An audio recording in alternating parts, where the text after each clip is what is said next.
Oh, thank you, big boy. Morning goodbyes are bittersweet for Samantha McMurray and her son Curtis. She works in oil and gas and drives about a half hour out of her way to drop her son off at Gingerbread Kids Academy in Richmond. Being able to find a location that can facilitate, the type of teachings you want to instill into your child. And of course, if you have any other special needs for your child, food allergies or anything like that. If you didn't have reliable, safe childcare, what would you do? I wouldn't be able to work.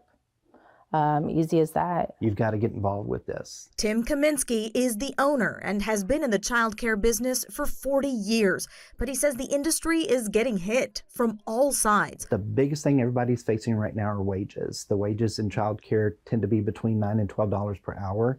And most of the corporate entities in the area, say a McDonald's or Buc-ee's, are able to pay $15 to $18, sometimes $20 per hour. Kaminsky wants state leaders to see how a lack of childcare hinders the state's economic growth.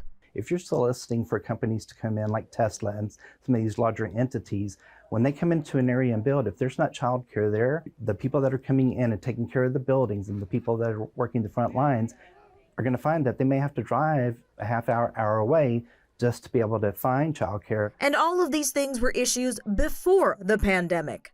In 2021 and 2022, the Texas Workforce Commission got a total of $5.9 billion in federal relief funds, with $4 billion going directly to childcare programs through Child Care Relief Fund grants.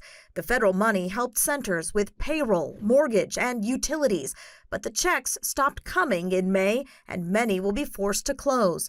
The solution, Kaminsky says, is not as simple as raising tuition rates. There comes a point where when a parent is paying, more for childcare than they are for their mortgage, it becomes very difficult. When it comes to childcare, in terms of accessibility, affordability, and availability, what grade would you give the state of Texas? I would definitely give us a D at most. Cody Somerville is with the Texas Association of Education of Young Children. We have over 1,600 less childcare programs operating today than we did in March 2020, right before the pandemic hit.